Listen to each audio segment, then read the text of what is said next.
Hi, this is Rooney207. Welcome back. And for today's episode, we'll talk about Splinterlands for this week's or the previous week's update, including Town Hall and Genepool's open apology letter. Those three large items. And in aggregate, that's about 7 bullets, roughly.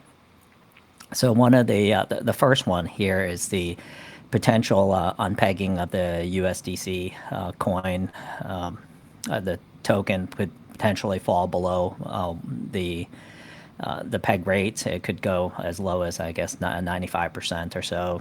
There's potential bank run with the Silicon Valley Bank, SVB, and some of the other banks that may default as we head into this week. So there's the Federal Reserve potentially bailing out these banks, and there's volatility. But with that comes the potential run to Bitcoin, Ethereum, and some of the other crypto coins. As we see, it's gone up a decent amount leading up to the Federal Reserve's and decision and things like that. So we'll see. We'll keep it abreast and see what happens with these events. We just hope for the best. The second item is the new rating system. It'll go in effect after the end of season. So it's, I think, less than 17, 18 hours from now or so. The third item is the new ECR. That'll be effective next Tuesday, the 31st, along with the update. And here's the link to that if you wanted to know. Essentially, with the new ECR program, it provides a more simplified view, and I think it's something that many of the newer players to Splinterlands, they'll probably be more accustomed to. It'll be in a format that they can consume. The only thing is that it leads to certain considerations. So there's definitely potential nerfs against the bots, and it encourages the bot owners or bot farm to perform or go into multi-accounting piece.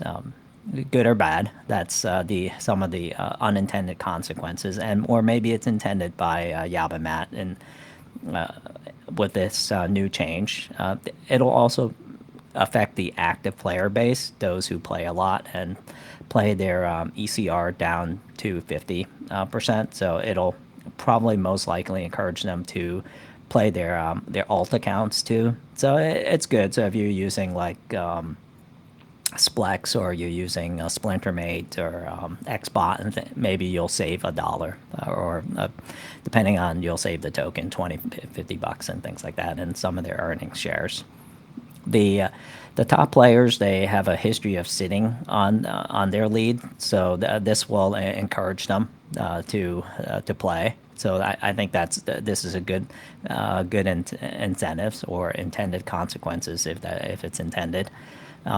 Players that play both modern and wild, they'll be hurt because I believe this update will force them to pick one or the other. I don't think they can play both.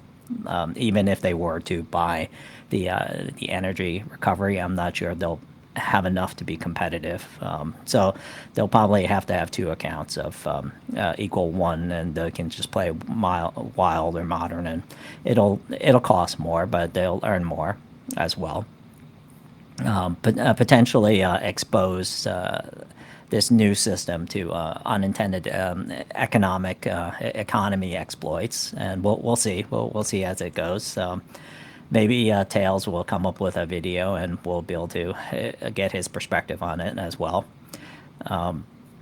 So under the new system, you'll have it's intended to have about 24 battles per day with the energy, and if you save it, you can save the pool. It'll store up to 50, a maximum of 50 energy, and it earns one.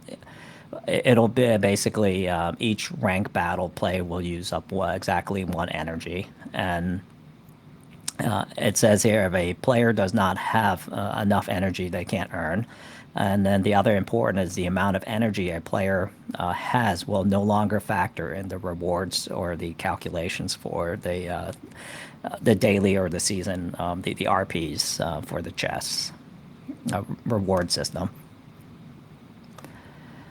Here's potentially what it looks like, the energy piece. And then also with the releases, it's I guess it'll start on Tuesday, so it'll take a proportion of your current ECR, and it'll give you a fractional, a representative percentage of the anywhere from 25 to 50, I guess, or a fraction of the 25 energy that's allotted.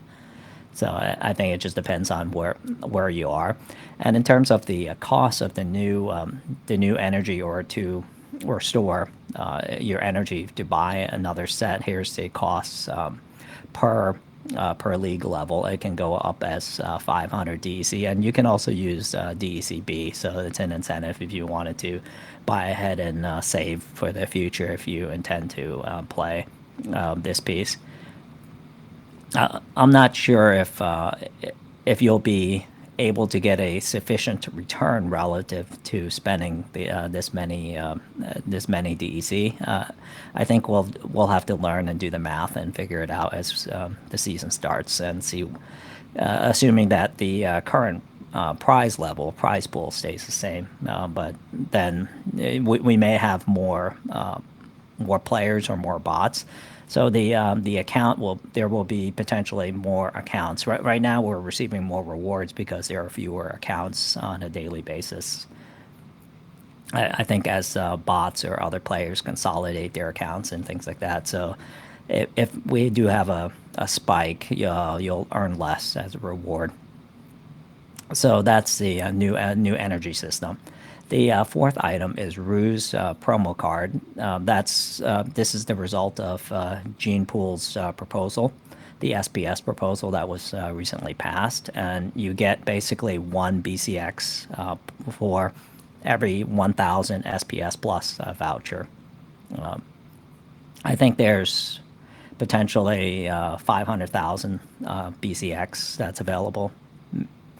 Give or take, depending on how many. Maybe it'll potentially incentivize others to stake more SPS in that process. And I don't know what the regular and the gold foil numbers will be representative, and I don't know if it'll be a little bit less or a little bit more than Artemis. I think that'll probably be a good example to kind of see the price range for the promo when it goes on sale. So that's pretty exciting. I think it's a good thing for the community. We're potentially getting the and Ruse is the Splinterlands, the little green goblin guy that goes around and collects the SPS he's a tiny character. So we'll see when his cards and his stats come out. Hopefully the stats will be as good, comparable to Artemis. So the land white paper will come out soon. I think it'll. Matt had mentioned it's about 20 pages. It's going through some internal reviews right now. Weirdbeard has a Guild and Brawl survey. Please take a look at it and comment on it. The seventh and last item is Gene's open letter apology, and here's a link to it on PeakD. You can go through. Essentially, he's going to give back 5,000 GLG packs to the GLS DAO, and I think to summarize, there's a lot of opinions on it, and some maybe a little bit more verbal. Like Gank has shared his perspective on this particular topic, and I think if Gene was a normal person, a regular player, or an unknown player, someone that we can't really associate with or we don't recognize,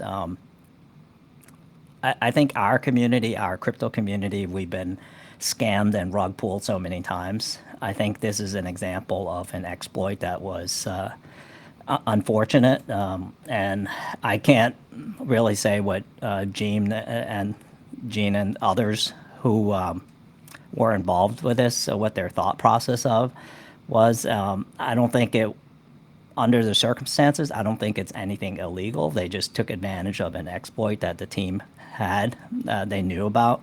So I think give the Splinterlands, the GLS team credit for plugging the hole in the exploit and for resolving that. I think what should have happened.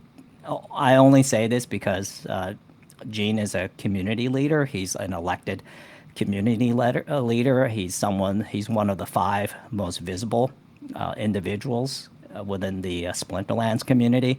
He also is a partner of Splex. Splex has relationships with Splinterforge, with the Archmage bots, and probably many others, and many players use his service. He's also one of the 5 most recognizable figures within YGG SPL, and to Gene's credit, he's ascended to one of the 5 prominent positions within the Splinterlands community in a very short period of time. Gene has, according to his posting and from what I remember, his tenure within Splinterlands is it's very short. So I think Gene has he's very charismatic. He's done a lot for the community. There's been a lot of positive things that Gene has contributed towards the community. I can't say this is just an absence of thinking in terms of, because I think when it comes to money, there had to be some level of planning, some study of exploits. So I think because Gene is in the position of a community leader, he should have just reported this to the Splinterlands team. He should have just contacted Yaba Matt on this because he already has a relationship with the Splinterlands team, and it's something that he knew about. He spent a lot of time. So I think typically in this situation, normally I would have expected probably Gene to have resigned from the primary council. It's not a big deal. It's not a big position. It's a token role. It's something that he has certain exposure, but there's also an NDA and some level of fiduciary responsibility to the community. And I think there's a certain amount of inherent trust that's bestowed upon him by the community and by the SPS DAO itself. So I think from that vantage point, Gene does have some additional knowledge potentially that a typical Splinterlands player may not have in his experience. And just because he has so many relationships throughout the ecosystem, I think it would probably be important for Gene to consider something like that. I can't speak for any of his other relationships in terms of the YGG SPL. That's up to the committee that he serves and the community. That's their thing. I know I sit on the reinvestment committee, but I think the only thing I received so far was Last Dragon's note on it. There weren't a lot of conversations around it, which I guess internally that's how everyone feels.